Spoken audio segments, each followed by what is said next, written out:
Hello friends, welcome to my YouTube channel जहां हम discuss करते हैं लेटेस्ट जॉब वैकेंसीज। और आज जिस जॉब वैकेंसी के बारे में हम डिस्कस करने वाले हैं वो है आईडीबीआई बैंक की तरफ से। जी हाँ दोस्तों, आईडीबीआई बैंक ने वैकेंसी निकाली है for the post of assistant manager grade 1 category में। तो आइए इसे हम थोड़ा और डिटेल में डिस्कस करते हैं। आईडीबीआई बैंक ऑफर कर रहा है 1 year post graduate diploma in banking and finance. जी हाँ दोस्तों, ये वैकेंसी जितनी ही असिस्टेंट मैनेजर ग्रेड ए इस पोस्ट के लिए है उतनी ही ये vacancy 1 year post graduate diploma in banking and finance के लिए भी है। आईडीबीआई बैंक ऑफर करता है post graduate diploma in banking and finance. इस 1 ईयर कोर्स के अंडर आपको 9 मंथ्स का क्लासरूम टीचिंग प्रोवाइड किया जाता है और 3 मंथ्स का इंटर्नशिप प्रोवाइड किया जाता है आईडीबीआई बैंक की तरफ से। तो ये सिलेक्शन प्रोसेस इस कोर्स के लिए भी है। जितने भी कैंडिडेट बैंकिंग में अपना करियर बनाना चाहते हैं उनके लिए ये बहुत ही बेहतरीन अपॉर्चुनिटी है, क्योंकि बहुत से बैंकिंग एग्जाम में ऐसा होता है कि आपका सिलेक्शन हो जाता है, उसके बाद आपको ऑन जॉब ट्रेनिंग दिया जाता है, मगर यहाँ आईडीबीआई बैंक आप में 1 साल तक इन्वेस्ट करने के बाद आपको जॉब प्रोवाइड कर रही है। तो इस 1 साल के post graduate diploma in banking and finance के तहत आपको 2 इंस्टीट्यूट में ट्रेनिंग प्रोवाइड किया जाएगा। फर्स्ट इंस्टीट्यूट है Manipal global education service private limited और सेकंड एजुकेशन है Nitte education international private limited. IDBI bank ने इन दोनों इंस्टीट्यूट के साथ टाई अप किया हुआ है। जितने भी कैंडिडेट इस सिलेक्शन प्रोसेस के लिए अप्लाई करेंगे उनमें से जो कैंडिडेट वेस्टर्न और सदर्न पार्ट ऑफ इंडिया से है, मतलब पश्चिमी और दक्षिणी भाग ऑफ इंडिया से है, उनका ट्रेनिंग मणिपाल इंस्टीट्यूट में होगा। और जो कैंडिडेट ईस्टर्न और नॉर्दर्न साइड ऑफ इंडिया से है, मतलब पूर्वी और उत्तरी भाग से है इंडिया के, उन कैंडिडेट को नीट इंस्टीट्यूट में ट्रेनिंग दिया जाएगा। ये इसलिए किया गया है कि एक ही जगह पे ज्यादा कैंडिडेट को सिलेक्ट करके टीचिंग एक्सपीरियंस प्रोवाइड करने से अच्छा अगर हम 2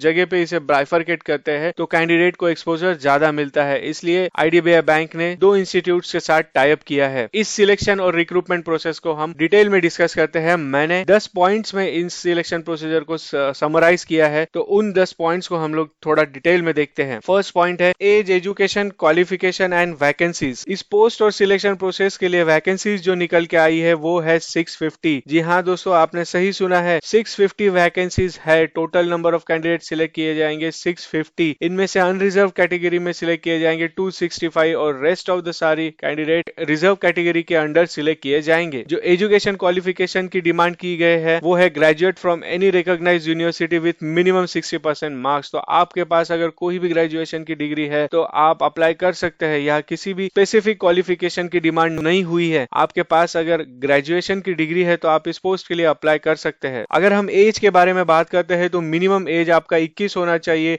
और मैक्सिमम 28 होना चाहिए। तो अगर आपका एज 21 से 28 के बीच में है तो आप इस पोस्ट के लिए अप्लाई कर सकते हो। आपकी डेट ऑफ बर्थ अगर 2 जुलाई 1993 और 1 जुलाई 2000 के बीच में अगर आती है तो आप इस पोस्ट के लिए अप्लाई कर सकते हो। ये एज लिमिट सिर्फ जनरल कैंडिडेट के लिए ही है। जो जनरल कैटेगरी के अंडर अप्लाई करेंगे उन्हीं के लिए ये एज लिमिट है। अदर देन दैट अगर आप रिजर्वेशन कैटेगरी के थ्रू अप्लाई करते हो तो आपको अपर एज रिलैक्सेशन भी दिया गया है। मतलब ये 28 साल का जो एज लिमिट है इसमें रिलैक्सेशन दिया गया है। SC ST कैंडिडेट के लिए 5 साल का, ओबीसी कैंडिडेट के लिए 3 साल का, पीडब्ल्यूडी कैंडिडेट के लिए 10 साल का, एक्स सर्विसमैन जिन्होंने मिलिट्री में 5 साल काम किया है उनके लिए 5 साल का, और जो 1984 राइट से अफेक्टेड कैंडिडेट है उन्हें 5 साल का एज रिलैक्सेशन दिया गया है। ये एज रिलैक्सेशन आपको तभी मिलेगा जब आप आपके पर्टिकुलर कैटेगरी के हिसाब से नेसेसरी डॉक्यूमेंट सबमिट करते हो, तभी आपको ये एज रिलैक्सेशन मिलेगा। देखिए यहाँ लिखा है कि आपको नेसेसरी डॉक्यूमेंट्स प्रोवाइड करना है। अगर आपने मिलिट्री में काम किया है तो वहां का भी आपको डॉक्यूमेंट लगेगा। SC ST ओबीसी और पर्सन विद डिसेबिलिटी के लिए आपको नेसेसरी सर्टिफिकेट लगेगा, जैसे कास्ट सर्टिफिकेट होता है वो यहाँ लगेगा। Second point, selection procedure. इस कोर्स के लिए या इस रिक्रूटमेंट प्रोसेस के लिए जो सिलेक्शन होने वाला है वो ऑनलाइन टेस्ट और पर्सनल इंटरव्यू इन 2 कैटेगरी पे ही होने वाला है। फर्स्ट आपका ऑनलाइन टेस्ट रहेगा, उसके बाद आपका पर्सनल इंटरव्यू रहेगा। ऑनलाइन टेस्ट जो है वो ऑब्जेक्टिव टाइप में रहेंगे जिसमें लॉजिकल रीजनिंग, इंग्लिश, क्वांटिटेटिव और जनरल बैंकिंग अवेयरनेस के क्वेश्चंस पूछे जाएंगे। आपको टोटल 200 क्वेश्चंस पूछे जाएंगे जिसको हर एक क्वेश्चन में 1 मार्क है। ये टेस्ट का टाइम है 2 घंटे का टाइम है। हर एक रॉन्ग क्वेश्चन के लिए आपका 1/4 मार्क डिडक्ट किया जाएगा। अगर आपने किसी क्वेश्चन को आंसर नहीं किया है तो उसका मार्क्स नहीं कटेगा, मगर आपने किसी क्वेश्चन को आंसर किया है और वो अगर गलत है तो आपका 1/4 मार्क डिडक्ट हो जाएगा। इसलिए यहाँ आपको जितना आता है, जिस क्वेश्चन का आंसर आपको पता है उसी का आप चांस लीजिए। अदर देन दैट आप छोड़ भी देते हैं तो भी आपके सिलेक्ट होने के चांसेस बढ़ जाते हैं। जो कैंडिडेट इस टेस्ट में सिलेक्ट हो जाएंगे वो कैंडिडेट पर्सनल इंटरव्यू के लिए सिलेक्ट हो जाएंगे। इस डिप्लोमा कोर्स के लिए या इस रिक्रूटमेंट प्रोसेस के लिए जो सिलेक्शन होने वाला है वो इंटरव्यू और ऑनलाइन टेस्ट के दोनों के मार्क्स के बेसिस पे होने वाला है। ऑनलाइन टेस्ट के जो टेस्ट सेंटर्स है वो मेजर सिटीज ऑफ इंडिया में अवेलेबल है, तो आपको इसकी टेंशन लेने की कोई जरूरत नहीं है। सारे मोस्ट ऑफ द सिटीज में इसके टेस्ट सेंटर्स अवेलेबल है। Third point, application fees and intimation charges. ये जो एप्लीकेशन फीस है वो नॉन रिफंडेबल है, इसका आपको कोई रिफंड नहीं मिलने वाला है। SC/ST PWD कैंडिडेट के लिए 200 रुपीज जो ओनली इंटीमेशन चार्जेस है वही अप्लीकेबल है, और फॉर ऑल अदर कैटेगरी के लिए 1000 rupees application charges plus intimation charges applicable है। इसके अलावा जो बैंक के ट्रांजैक्शन चार्जेस होते हैं और ऑनलाइन पेमेंट के जो भी चार्जेस अगर आपको लगते हैं तो वो कैंडिडेट को ही पे करना है। Fourth point, important dates. अब यहाँ हम कुछ इंपॉर्टेंट डेट्स देख लेते हैं जो इस रिक्रूटमेंट और सिलेक्शन प्रोसेस के लिए बहुत ही इंपॉर्टेंट है। आपको जो ऑनलाइन पेमेंट करना है एप्लीकेशन फीस का, उसका जो स्टार्टिंग डेट है 10 अगस्त से लेकर 22 अगस्त तक है। यही डेट आप कंसिडर कर सकते हैं आपका ऑनलाइन फॉर्म सबमिट करने के लिए। तो जो आपका एप्लीकेशन विंडो है और पेमेंट विंडो है वो है 10 अगस्त से 22 अगस्त, इसके बीच ही आपको अप्लाई करना है। आपका जो टेस्ट रहने वाला है वो सितंबर मंथ में रहने वाला है, और इसका जो टेंटेटिव डेट है वो है 4 सितंबर। ये आपको तीनों डेट ध्यान में रखना है। इसी के साथ साथ आपको कॉल लेटर डाउनलोड करने के लिए भी एक डेट है बीच में। एप्लीकेशन और एग्जाम के बीच में ये डेट होने वाला है, वो नियर अबाउट 27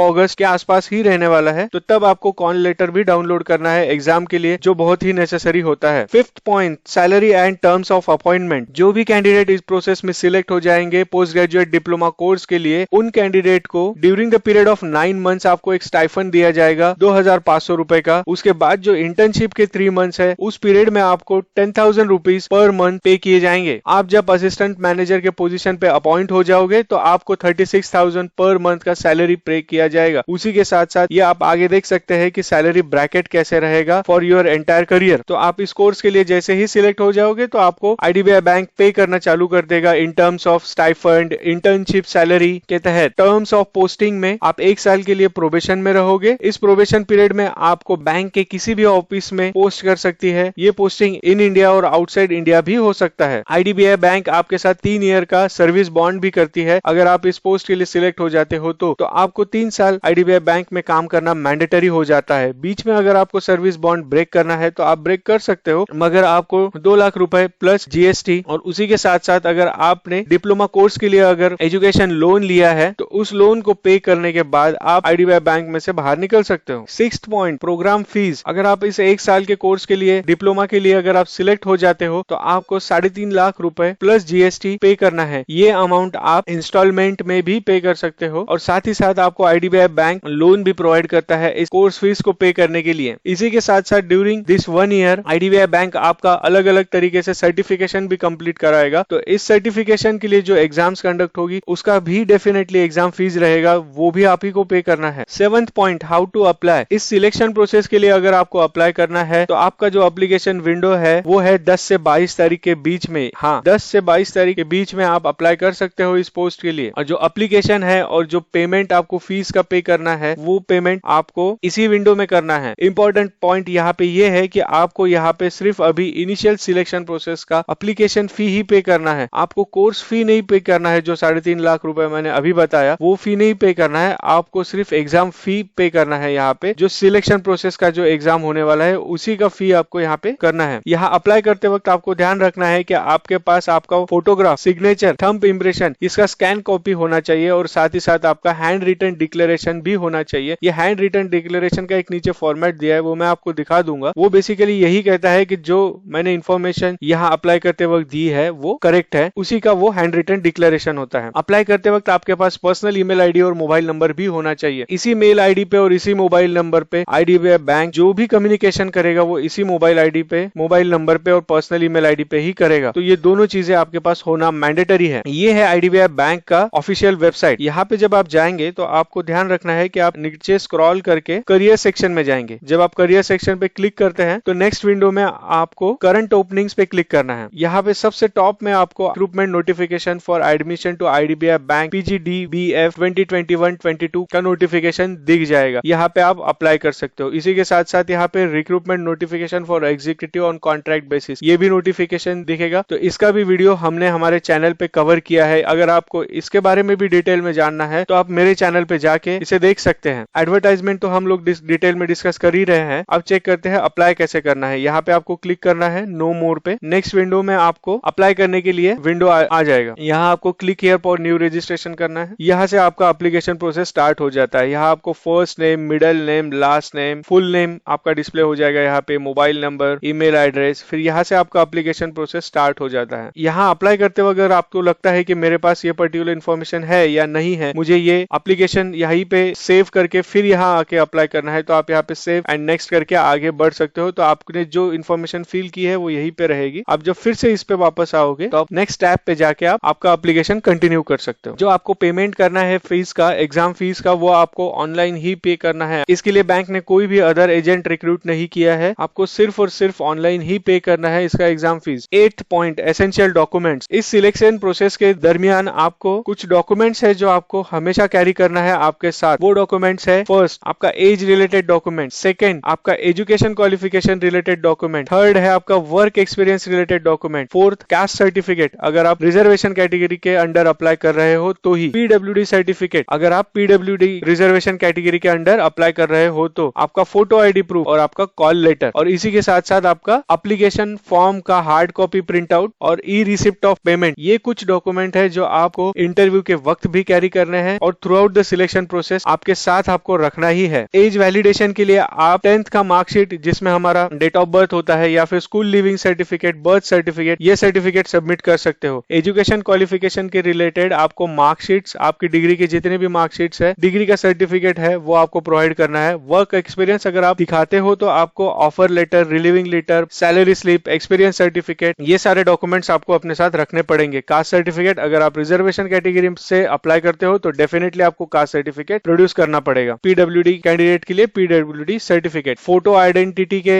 तहत आप PAN card, driving licence, passport, voter ID, ये सारे डॉक्यूमेंट दिखा सकते हो। कॉल लेटर तो आपको एग्जाम के लिए मिल जाएगा, वो कॉल लेटर आपके पास रखना है। उसी के साथ साथ आपको हार्ड कॉपी भी निकालना है और ई रिसिप्ट ऑफ पेमेंट का भी प्रिंट आउट निकाल के साइड में रखना है। 9th point, pre examination training. Generally बहुत से bank pre examination training offer करता है SC ST and OBC candidate के लिए। इस ट्रेनिंग के अंडर आपको ट्रेनिंग दिया जाता है जो ऑनलाइन एग्जाम होने वाला है उसका, मगर यहाँ बैंक ने स्ट्रेट अवे कहा है कि कोविड-19 के वजह से ऐसा हो सकता है कि प्री एग्जामिनेशन ट्रेनिंग ना हो। अभी के इंफॉर्मेशन के हिसाब से तो ये होने नहीं वाला है। अगर ये होता भी है तो वर्चुअल मोड के तहत ही होगा और जो भी कैंडिडेट इसमें इंटरेस्टेड है उन्होंने अप्लाई करते वक्त ऑलरेडी इंटीमेट करना है। 10th point, general instruction. यहाँ एक कट ऑफ डेट दी गई है जो जुलाई 1, 2021 दी गई है। ये कट ऑफ डेट जो है आपके जितने भी डॉक्यूमेंट्स है या age related, education related document है उसका ये कट ऑफ डेट है। अप्लाई करने के पहले आप चेक कर लीजिए कि आप एलिजिबल क्राइटेरिया में फुलफिल होते हो या नहीं। सारा एप्लीकेशन आपको ऑनलाइन ही सबमिट करना है। आपका जैसे ही ऑनलाइन एप्लीकेशन सबमिट हो जाएगा आपको एक रजिस्ट्रेशन नंबर और पासवर्ड मिलेगा। इसे आपको अपने पास रखना है ताकि आप जब भी चाहे तब लॉग इन कर सके एप्लीकेशन पोर्टल पे। अगर आपको लगता है कि मेरा ऑनलाइन एग्जामिनेशन का सेंटर मुझे चेंज करना है तो ये चेंज रिक्वेस्ट बैंक अलाउ नहीं करता है। इस सिलेक्शन प्रोसेस के रिगार्डिंग जो सारे राइट्स है वो IDBI बैंक की तरफ से है। तो बैंक कभी भी एग्जामिनेशन सेंटर्स चेंज कर सकते हैं, कभी भी एग्जाम पैटर्न चेंज कर सकते हैं और बाकी भी अदर सिलेक्शन प्रोसेस, मगर जनरली ऐसा होता नहीं है। एक बार जो सिलेक्शन प्रोसेस फिक्स किया जाता है वही क्राइटेरिया लास्ट तक फॉलो किया जाता है। टू अवॉइड कंफ्यूजन, आपको without call letter online examination में परमिट नहीं किया जाएगा, आपको कॉल लेटर साथ में रखना ही है। आपका सिलेक्शन प्रोविजनल है, अगर आप नेसेसरी डॉक्यूमेंट सबमिट नहीं कर पाते हो तो, या फिर आप जब तक नहीं करोगे तब तक, तो आपको इस पोस्ट रिलेटेड जितने भी नेसेसरी डॉक्यूमेंट्स है वो सबमिट करना है। उसी के बाद आपका सिलेक्शन कंफर्म पकड़ा जाएगा। तो ये थी सारी इन्फॉर्मेशन IDBI बैंक के असिस्टेंट मैनेजर ग्रेड A